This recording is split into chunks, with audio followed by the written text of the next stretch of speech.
राहुल लोंडे बोलिए। राहुल जरा बताइए आपके हिसाब से चल क्या रहा है भाई? एनसीपी के बारे में जो सामना में लिखा है क्या वो सही है? क्या एनसीपी टूटने वाली थी और पवार साहब ने इस्तीफा देकर ऑपरेशन लोटस को फेल कर दिया क्या? राहुल लोंडे। देखिए महाराज जी, मैं पूरी चर्चा सुन रहा हूँ। अतुल लोंडे साहब बोले, आनंद दुबे जी बोले और राष्ट्रवादी के प्रवक्ता भी यहाँ पे बात कर रहे हैं।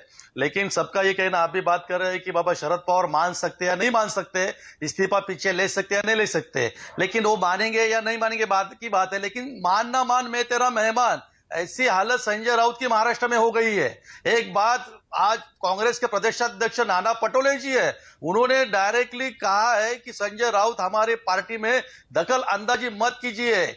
अजित पवार जी ने दो तीन बार कहा है कि संजय राउत और पार्टी का देखिए, अपना पेपर देखिए, हमारे पार्टी में दखल अंदाजी मत कीजिए। लेकिन ये ऐसे संजय राउत है कि मानना मान मैं तेरा मेहमान, अब्दुल्ला शादी बेगाने शादी में अब्दुल्ला दीवाना, ऐसा संजय राउत बार बार महाराष्ट्र में घूम रहे हैं। और रही बात अभी जो बता रहे हैं कि बाबा ऑपरेशन लोटस है, मैं पिछली बार में बोला था महाराज जी, आपके चैनल पे ही बोला था कि राष्ट्रवादी कांग्रेस में कुछ अलबेल नहीं है। ये आने वाले दिनों में आपको पता चल जाएगा और ये 3-4 दिन से महाराष्ट्र को, देश को पता चल गया है और आगे भी चलने वाला है कि क्या चल रहा है उनकी पार्टी में। और ये मैं सबसे बात कहना चाहता हूं कि अजित पवार रहने दो या कोई और अन्य पार्टी का नेता रहने दो, जो महाराष्ट्र में एकनाथ शिंदे साहब मुख्यमंत्री है, देवेंद्र फडणवीस उप मुख्यमंत्री है, जो पिछले 10 महीने में जो अच्छा काम महाराष्ट्र में कर रहे हैं ना, उससे प्रभावित अगर कोई आ चाहता है पार्टी में तो उसका हम स्वागत ही करने वाले। सबसे ज्यादा बेचैनी तो यही बात, सबसे ज्यादा बेचैनी तो शिंदे की शिवसेना में दिखाई दे रही है। राहुल लोंडे पिछले कुछ दिनों से आपके नेता खुल के कह रहे हैं अजित पवार आए तो हम निकल जाएंगे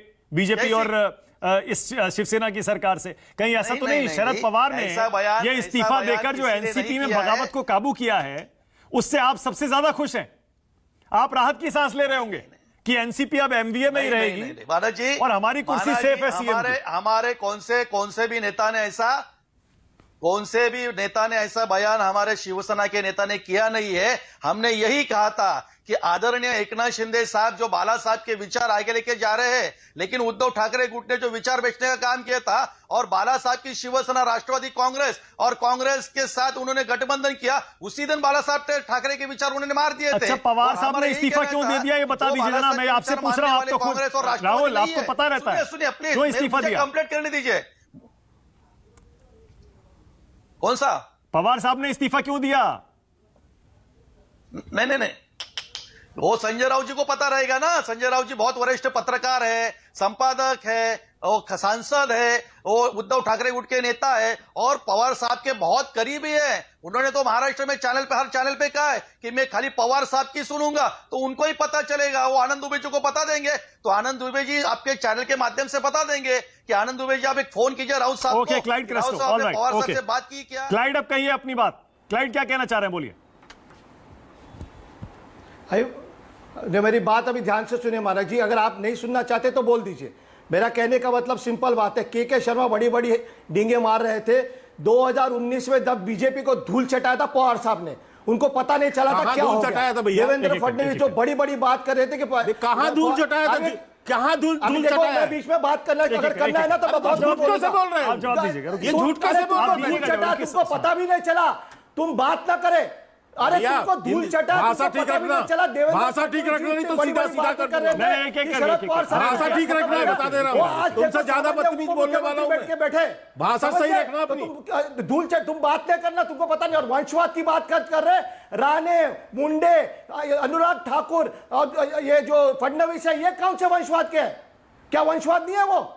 आप है ना बोलते, मराठी में कहावत है, स्वतःचा ठेवायचा झाकून आणि दुसऱ्याचा बघायचा वाकून। तुम लोग वही काम करे। तुम्हारी हालत ऐसी हो गई थी कि देवेंद्र फडणवीस जी को रात को वेश बदलकर दूसरे कपड़े पहनकर जाके षड्यंत्र रचना पड़ा। ये तुम्हारी हालत हो गई थी। तो आप कांग्रेस और शिवसेना की बात करें, हम सब साथ में अजीत पवार क्यों आए? धूल चटा रहे और थोड़े दिन की राह देखे। अजीत पवार क्यों आए? अजीत पवार को नहीं संभाल पाए उस समय। अजीत पवार क्यों आए? कहीं नहीं गए। कहां नहीं गए? ये मुंगेरी कहां नहीं गए? सपने देख रहे थे। अरे और मीडिया में कह रहे थे, अपने मुंह में पड़ रही है। बीजेपी अरे वाले तो मुंगेरी लाल है, शपथ के समय अजीत पवार नहीं थे क्या? सपने देख रहे और कौन गया था वहां पर? तो आप सिखाओ मत वंशवाद। अपना घर संभल नहीं रहा है आपसे, तुम्हें धूल चटा अपना घर संभल नहीं रहा है, दूसरे को सिखाने चले हो। और हमारे अपने घर में तुम बोल रहे एक हो ना, दूसरे आग पर लगी सब है। फोड़ रहे हो। हमारे घर में आग लगी नहीं अरे है, आपके घर में आग लगी है भैया, हमारे यहाँ नहीं है। तो तुम्हारे घर में आपस में जो है सर फुटबॉल कर रहे हो अपने घर में, तकलीफ होने वाली है तुमको। बेटी भतीजा भतीजे सब मिलके लड़ रहे हो आपस में, दूसरे को ज्ञान दे रहे हो। ना महाविकास आघाड़ी तुमको, बीजेपी को महाराष्ट्र में, और थोड़े दिन ध्यान रखे, आप सावधान रहिए, तुमको और धूल चटाना बाकी है महाविकास आघाड़ी को, याद रखिए। जो ज्यादा बात हमसे बड़ी पार्टी कौन है वहां पर? आपसे ज्यादा सीट हम जीत कर आए, हमारे गठबंधन को बहुमत मिला, आपसे ज्यादा हमारे सांसद। ओके, अब एक सेकंड रुक जाइए, अब एक सेकंड रुक जाइए। ओके, 1 सेकंड, अब रुक जाइए एक सेकंड। अब देखिए, अब मैंने ये बीजेपी वर्सेस एनसीपी, के शर्मा वर्सेस क्लाइड क्रेस्टो इसीलिए कराया ताकि लोग ध्यान रख लें, राजनीति में कुछ भी संभव है। हो सकता है जो कुछ लोगों का विश्लेषण है कि कल एनसीपी और बीजेपी साथ भी आ सकते हैं।